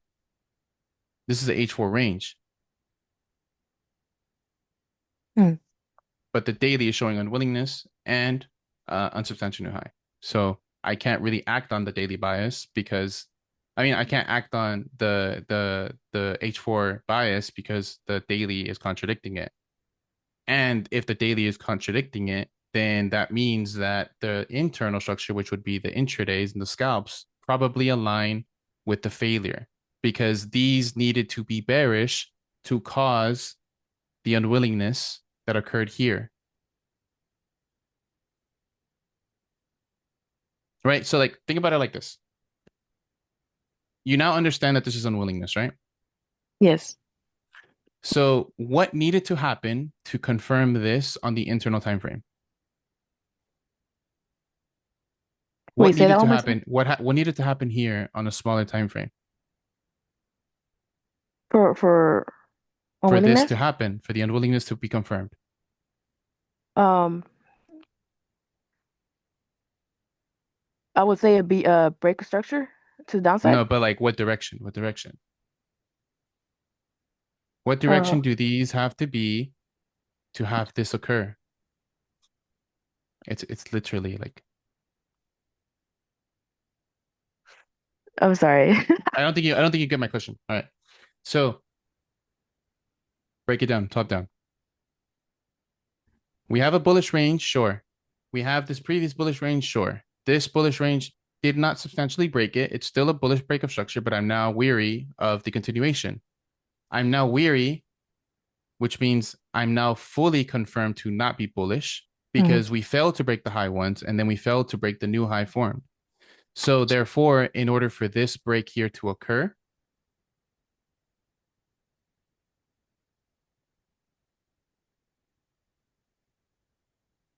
right? That's this, right? So unwillingness happened here when we Yeah. broke this. So Mm. therefore, the intraday and the smaller time frames needed to be bearish in order for that break to occur. Therefore, if we already failed on the daily, I'm voiding the middle time frame because the smaller time frames have to be bearish in order to occur to have the what happened in the daily. It went down, right? So, Mm-hmm. well, Exactly, which implies that this unwillingness here is holding us back from being bullish from the daily time frame. But we just need to understand that in the smaller time frames, it needed to be bearish in order to confirm that, which is why we're seeing bearish structure. But like if we're intraday and scalpers, we have to trade based on what direction these are taking. So if I'm looking at the daily, right, then my target, if I'm seeing unwillingness here, right, then and I'm looking at continuations here, then my target is here, my target is here, my target is here, here, here. If the models continue to show themselves internally, those are just like extra targets now. So like is this would be now an extra target for maybe next week if mm, we continue bearish, which should be down here. You see what I mean? So like we'll leave this here. So like let's just say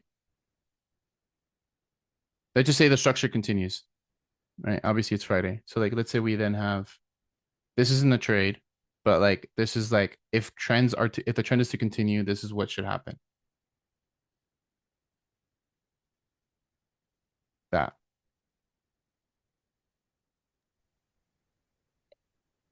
because I'm playing based on the daily failing to reach the new high because it's solidified.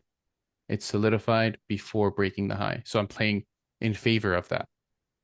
is that also a SD? Like it takes a preliminary break, right? And then right there.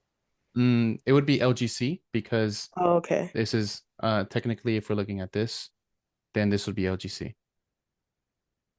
I whenever I'm trying to find the direction of the external market, like it I guess I do it too early, and then sometimes it's like I have to wait and then I end up not losing the trade, you know what I mean? Mm-hmm. Because That's you're what happens. probably it's just assumptions. All of it is assumptions. Like just Yeah. fix or first figure out what you're thinking and then figure out what's wrong with it. Obviously easier said than done, right? But um take it through a process. Okay. But yeah, anyways, we still have quite a bit of people here. So the question I had before that was like, so if you're understanding the hierarchy of like RCV, right? All right, solidified points make structural ranges, right? Solidified points then help solidify range. To then have different types of BOS structural ranges, which would then be the three: the reversal, the continuation, and the full, which would be internal, and then these two would be the external, which would be depending on the direction, right? And then based on SRs, you also have like unwillingness, right? So then with solidified points and SRs, we then created the LG, which is the sequence of two SRs technically, or two sets of breaks of structure as well. So then based on the LG, that's how we came up with the three models, which would be the LGC, the SD, the OFD. Well, actually, solidified points also made sell to buy, or I'm just say POIs, because it's sell to buy to sells, because then sell to POIs plus LG equals OFD, right? And then sweep, right? I'm just trying to see. I don't know if there's another combination that can happen that wouldn't already be composed of what is already present, because the sweep is technically one of the core models plus unwillingness. Does that make sense? Like this is like level 2. Like this would be a way. I can just kind of erase this then. Because the three core models are there, right? In LG, it could either be an LGC, which is a continuation, or an SD, which is a reversal, right? But then the OFD is an LG, or it's an LGC technically, but with the help of POIs, right? So then the sweep, right, is a pretty much, I'll put it down here.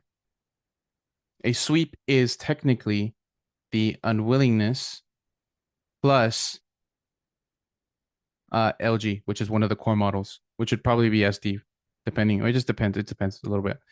It could be SD, OFD, and then it could be LGC under certain conditions, but I'm not trying to overcomplicate it. But anyways, obviously the heart of the system is solidified points. So I don't know if there's another combination between this stuff that I could potentially use. That's like something to think about per se.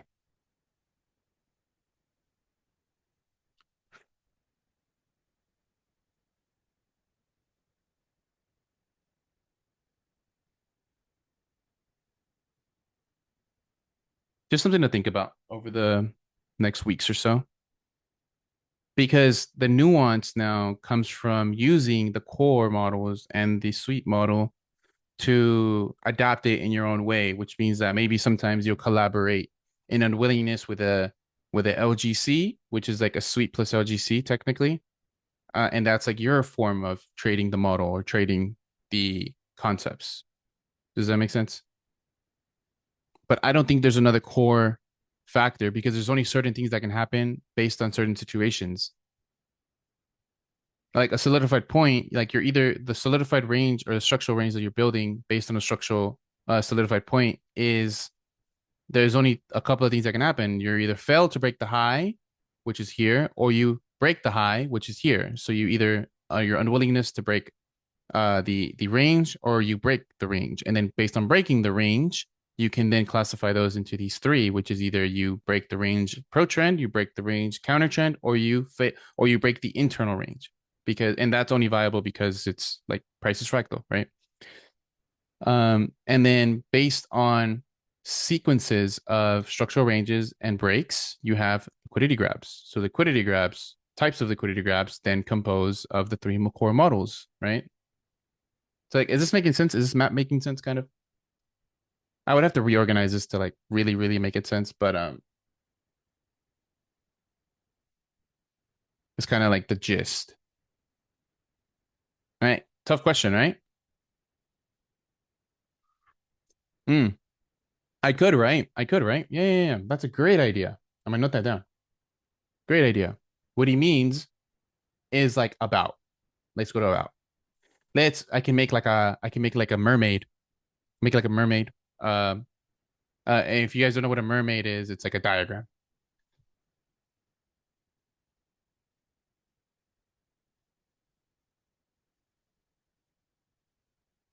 like this. That would be cool. Yeah, great idea. Great fucking idea. Yeah. Yeah, we should definitely we can talk another day about that. That's cool. Or we could talk even after the call. I don't really care. But I don't know if what's his name still on here? No, he's not on here. Ronaldo's not on here anymore. Yeah, that would actually be cool. That would actually be cool, right? Yeah. Maybe add it to the about because every time I would go to these fucking landing pages, like there's just like a 20 fucking minute video. And like the reason, like, look, I added all the pricings and stuff on here because I'm not about to do that whole sales funnel thing right now. Like it's a like the let me debunk that for you guys. Like the reason why people make you interview or like submit a questionnaire to then apply for the mentorship, that's bullshit. Because what they're doing is they're going to ask you certain questions so that they find out your pain points. Sales 101. And then they're going to use those pain points based on your responses to try to persuade you to why you need this and why you should get it and why you will get it. And if you get persuaded to that, you then have a high ticket sell. Right. So like for me, I don't really give a shit. So like um most of my money is going to go to Cove anyway. Like, or to building projects for Cove or building apps within Cove. Like so and when I see a 20-minute video here, I'm like, fuck that. I'm gonna just write this. But I could actually make like a mermaid. Yeah, that's a great idea. I'm gonna work on that.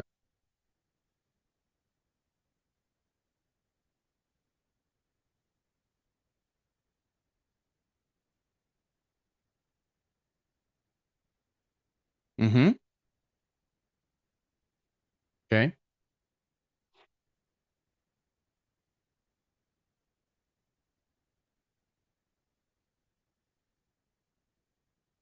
I would the easiest refinement here, just use the entire zone, the buy to sell.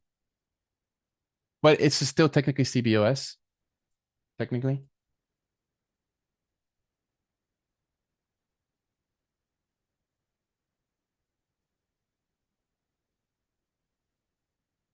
Yeah, you see, you could have just used that. So this isn't a good example of like a sweep. When you sweep previous highs, then you have the internal range be broken, and then you just use the entire range. But the issue is like you have high momentum here. So like this could just be the pullback, and then it could just go like that. Especially because Nas is like permanent bullish.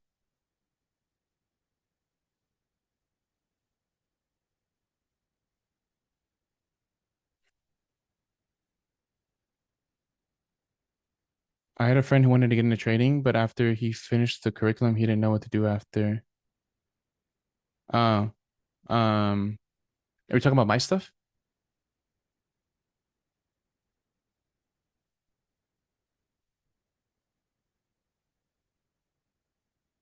Oh, okay. Yeah, I guess so. I guess I don't really put too much emphasis on roadmap. Let me note that down. But yeah, guys, like I built everything from scratch, you know? So like that's also why I'm getting big into like agents and stuff. Trying to build workflows and figuring out how to which I don't know what the fucking word is, but how to make what I'm doing a process. I don't know what the word is for that.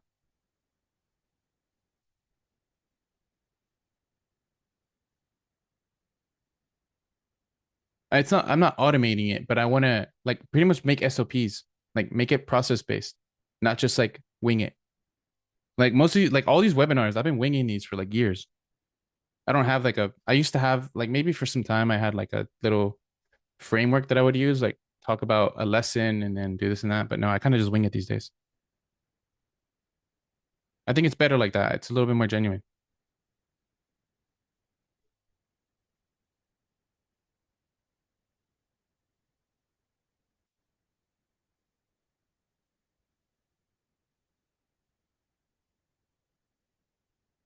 Mm,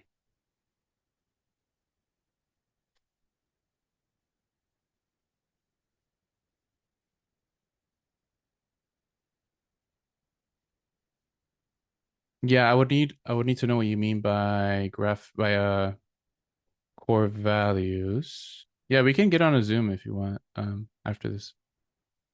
I had a friend who wanted to get trading. Yeah, my stuff isn't catered to the beginner as well. Maybe I should like I actually have that in the video ideas. Is like I don't want to talk about every single concept, but like I guess kind of just create like a roadmap on like this is what you should look for. This is what you should know. These are expectations. This is what you should know. Then you should watch my stuff, and then go here. And yeah, I guess yeah. Kind of what I did with the Discord. Like I don't like putting it like this, but like stupid proof. Like leave nothing to assumption.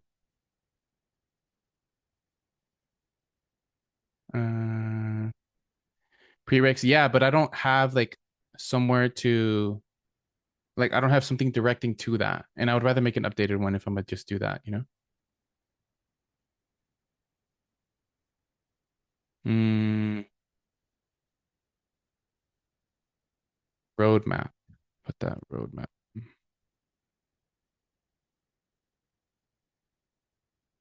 Cool. But yeah, this is last one. This will be the last one. You guys, some of you guys must really have the time of day, huh?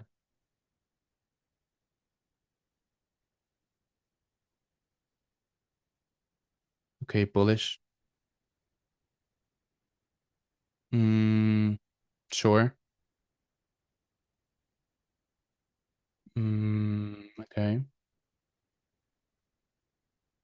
Okay. Not opposed, not opposed, not opposed. I'm not opposed at all. See, like this is unwillingness for so this is unwillingness here based on that high, and then this is unwillingness based on that low. So now you just got to figure out how to act on the unwillingness. So solidification before break is unwillingness.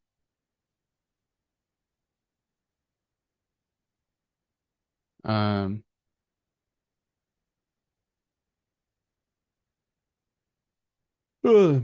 excuse me. Yeah. So although it is solidification, every BOS is a CBOS on some type of time frame for the most part, unless you're like a pro trend break. Even a no, yeah, unless it's a full break of structure, any break of structure is some type of CBOS on some type of level. Because if you have a reversal BOS, then that means that you're externally in a continuation BOS. Um, so I probably wouldn't have been able to trade this, but the invalidation is here.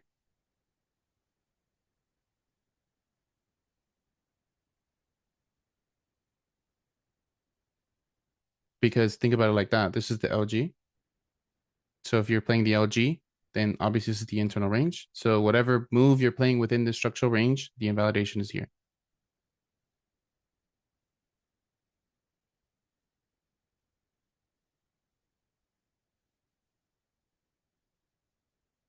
Why didn't price sweep liquidity? I don't know.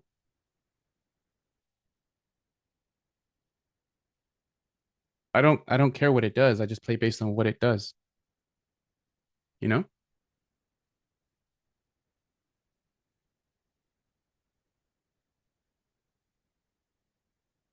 So like to avoid confusion, yes, this is solidification of this low, but this is a CBOS based on this level of structure. So then that means that this high isn't solidified here. The last time we had a solidified high here is like literally up here. That's the last time we had a solidified high because it broke here. After that, it was just kind of just rolling over.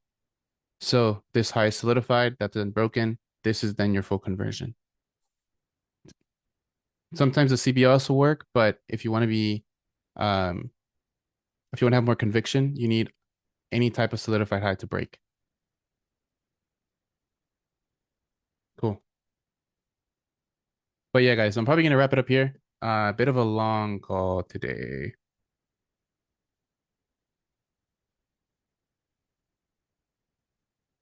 Bro, Nathan, you don't gotta apologize, bro. I'm a dick, but like I'm playing around.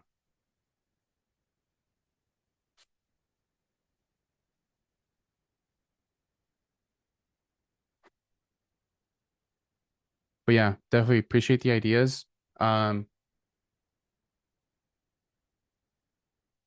cool. Yeah, I think Race, you can just message me on Discord and we can go from there.